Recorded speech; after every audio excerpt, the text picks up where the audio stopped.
दोस्तों, I hope you all are doing well. आज हम संडे के फंडा सीरीज में एक बहुत ही इंपॉर्टेंट टॉपिक डिस्कस करने जा रहे हैं, मैकेनिकल इंजीनियरिंग का physical significance of specific heat. Generally आपने पढ़ा है स्पेसिफिक हीट होता क्या है कि किसी एक पर्टिकुलर ऑब्जेक्ट का, किसी एक पर्टिकुलर सब्सटेंस का 1 डिग्री टेम्परेचर बढ़ाने के लिए जो हीट अमाउंट की रिक्वायरमेंट होती है वही आप बोलते हो स्पेसिफिक हीट। तो इसको स्पेसिफिक हीट को हम समझते कैसे हैं, क्या होता है, आज इसको कई सारे एक्सपेरिमेंट के हेल्प से समझेंगे और हमको एक प्रॉपर आइडिया आएगा कि स्पेसिफिक हीट का एक्चुअल में मीनिंग क्या है। ठीक है, तो जनरली क्या होता है, अगर आप देखोगे यहाँ पे तो 3-4 मैंने ऑब्जेक्ट लिए हुए हैं to show you the correct significance of the specific heat. तो यहाँ पे पहला अगर एक्सपेरिमेंट करें, बहुत सिंपल सा, पहले एक्सपेरिमेंट पे आ जाते हैं, फिर इन सारे ऑब्जेक्ट को, सारे कंप्लीट फंडामेंटल को डिस्कस करने की ट्राई करेंगे कि एक्चुअल में ऐसा हो क्या रहा है। जैसे अगर यहाँ पे सबसे पहला एक्सपेरिमेंट, ये मेरे पास में 2 कैंडल है, राइट ना, जल रही है, शायद उस साइड आपको दिख नहीं रही होंगी लेकिन ये दोनों जल रही हैं। अब अगर यहाँ पे आपने देखा होगा जनरली कि हम पेपर को अगर कैंडल पे रखते हैं तो बड़ी आसानी से जल जाता है।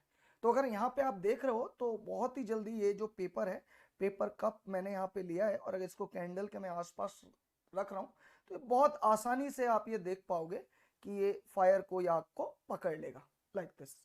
ये जलता हुआ शायद आपको नजर आ रहा हो यहाँ पे कि ये जो आग है, फायर है, इसने पेपर ने पकड़ ली है। अब ये है कंप्लीट फायर पेपर कप, जिसमें अगर आप एक साइड में देखोगे, जो टॉप साइड में था वो एयर फिल थी। जो यहाँ पे पेपर हमने लिया था, पेपर कप, ये इसके जो टॉप साइड में था ये पूरी तरह से एयर फिल था। अब इसी को एक एक्सपेरिमेंट से रिपीट करके देखते हैं।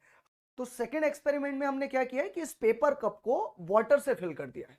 वाटर से फिल करेंगे तो क्या करेंगे, फिर से वही सेम एक्सपेरिमेंट करेंगे और देखेंगे रिजल्ट क्या आता है। तो यहाँ पे वाटर फिल है एयर की जगह पे, और हमको ये पॉइंट बहुत क्लियरली पता है, थर्मल में हमने पढ़ा है कि जो स्पेसिफिक हीट होती है एयर की, एक साइड अभी एयर था, तो स्पेसिफिक हीट जो होती है एयर की वो बहुत कम होती है, और वाटर की जो स्पेसिफिक हीट होती है वो बहुत ज्यादा होती है एज कंपेयर टू एयर। मतलब हीट कैरिंग कैपेसिटी जो वाटर में है एज कंपेयर टू एयर बहुत ज्यादा है, क्योंकि अल्टीमेटली बता क्या रहा है, पर डिग्री टेम्परेचर चेंज होने से कितने हीट की रिक्वायरमेंट होगी। तो अगर हीट कैरिंग कैपेसिटी बहुत ज्यादा है तो डेफिनेटली वाटर में जो heat carrying capacity, absorbing capacity होगी वो भी बहुत ज्यादा होगी। तो पेपर यहां पे क्या करेगा, that will work like a transferring of heat medium, right. तो अब अगर सेम एक्सपेरिमेंट किया जाए और इसी को अगर मैं यहां पे एट द सेम टाइम अगर मैं वाटर को बॉईल करता हूं या वाटर कप, अब पेपर कप को यहां पे रखता हूं, तो आप यहां पे देख पा रहे होगे कंप्लीटली काफी टाइम तक ये अपने आप हीट को एब्जॉर्ब कर लेगा बिना जले। इवन ये पॉसिबिलिटी है कि आपका जो पेपर कप है वो वाटर को बॉईल कर सकता है लेकिन पेपर कप जलेगा नहीं। रीजन बहुत सिंपल था कि जो आपने यहां पे अभी एयर लिया था, स्पेसिफिक हीट बहुत कम थी, हीट कैरिंग कैपेसिटी बहुत कम थी, इसलिए क्या था, पेपर में हीट का ट्रांसफर होने लगा, पेपर में हीट का ट्रांसफर होने लगा। पेपर का जो हीट कैरिंग कैपेसिटी थी एज कंपेयर टू एयर, जैसे हीट का टेम्परेचर इसका चेंज हुआ, डेफिनेटली आपका पेपर ने आग पकड़ ली। सेकेंड कंडीशन में यहां पे वाटर की हीट कैरिंग कैपेसिटी बहुत ज्यादा है, तो जितना भी हीट आ रहा है वो वाटर अपने में एब्जॉर्ब कर ले रहा है। और अगर आप इस एरिया को देखोगे after this much of time, और मैं यहाँ पे कुछ टाइम रखता हूं, आप यहाँ पे फील कर पाओगे कि ये कंप्लीट वाटर धीरे धीरे धीरे धीरे बॉईल होने लगा है। और अगर इसका कंप्लीट सरफेस एरिया में दिखाता हूं तो यहाँ पे इस वाटर को इस साइड करते हैं, यस, आपका एक कलर तो चेंज हुआ है लेकिन इसमें कहीं भी कोई भी कुछ होल नहीं हुआ है। मतलब जो हीट इस टाइम पे कैरी की गई वाटर के थ्रू वो एयर से बहुत ज्यादा थी, इसलिए पेपर का टेम्परेचर उतना ज्यादा बढ़ा ही नहीं कि इस पेपर को, पेपर में आग लग जाए। चलो इसी एक्सपेरिमेंट को एक और, या इसी कॉन्सेप्ट को एक और एक्सपेरिमेंट के थ्रू समझते हैं। जैसे अगर आप देखोगे तो ये बलून है, अब इस बलून में क्या किया है, अभी inside this balloon air fill की हुई है, राइट। और अब यहां पे मैं इसको धीरे धीरे जो कैंडल है उसके पास लेके जाते हैं और देखते हैं क्या इफेक्ट होता है इस बलून का। एंड डेफिनेटली कॉन्सेप्ट ये कहता है, नंबर ऑफ टाइम हमने एक्सपेरिमेंट भी किया होगा, कि ये बलून जैसे ही इस हीट के इस फ्लेम के कांटेक्ट में आएगा जल जाना चाहिए। लेट्स सी क्या होता है। मैंने यहां पे, यस, तो आप शायद यहां पे देख पा रहे होगे कि जैसे ही यहां पे बलून में एयर फायर के कांटेक्ट में लिया, सडनली उसका टेम्परेचर इतना ज्यादा हो गया बलून का कि वो ऑटोमेटिकली ब्लास्ट हो गया। इसी एक्सपेरिमेंट को इसी कॉन्सेप्ट को एक सेकंड एक्सपेरिमेंट से रिपीट करते हैं। अब मैंने यहां पे क्या किया है, यहां पे ऑलरेडी वाटर फिल कर दिया है और वाटर के साथ में अब इसको आप शायद यहां पे देख पा रहे होगे, अब इसको फिर से इस कैंडल के साथ में लेके जाते हैं। लेट्स सी क्या होता है। ये भी ऑलरेडी जली हुई है या फिर सेकंड को हम जला लेते हैं, ऑलरेडी वैसे जली है आप देख सकते हो। तो इसको यहां पे हम लेके जाते हैं एंड लेट्स सी कि वाटर के कांटेक्ट आने में ये जलता है कि नहीं जलता है।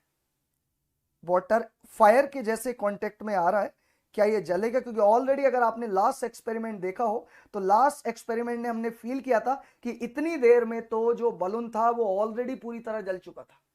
गेटिंग और नॉट? तो यहां पे आपने वाटर फिल करके क्या किया कि जो पहला बलून था उसमें एयर फिल थी। एयर फिल का मीनिंग क्या हुआ? Heat carrying capacity of air is much lower than the water. तो इसका मतलब हीट ने जो एयर ने हीट ली पहली कंडीशन में वो बहुत कम ली, मैक्सिमम हीट बलून में जा चुकी थी, इसलिए बलून उसका टेम्परेचर इतना ज्यादा हो गया कि बस्ट कर गया।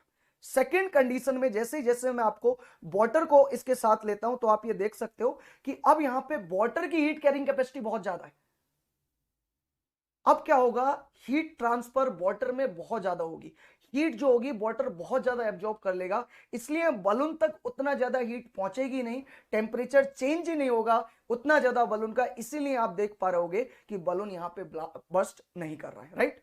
अगर यहाँ पे कंप्लीट आप ये फिगर देख पाओगे तो आपको ये पता चल रहा होगा कि हाँ ये निशान तो आया है, लेकिन यहाँ पे माय डियर फ्रेंड कोई भी कहीं भी कोई वस्तु नहीं दिख रहा है। रीजन बहुत सिंपल है यहाँ पे कि जिसकी जितनी ज्यादा हीट कैरिंग कैपेसिटी है वो उतनी ज्यादा हीट को एब्जॉर्ब कर सकता है without changing of so much of heat transfer, so much of temperature change, sorry. It means कि अगर एयर की heat transfer heat carrying capacity बहुत ज्यादा है, स्पेसिफिक हीट बहुत ज्यादा है, फॉर एग्जांपल एयर की किसी एक वर्किंग मीडियम से, तो air as compare to second working medium बहुत ज्यादा हीट एब्जॉर्ब करने की कैपेसिटी रखता है।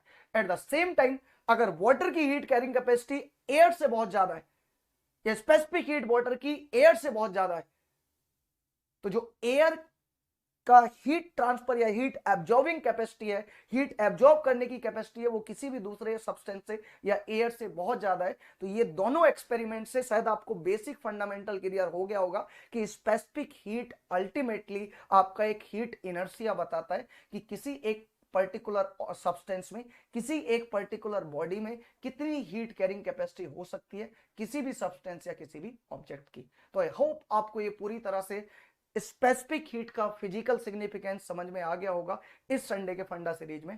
Thank you all.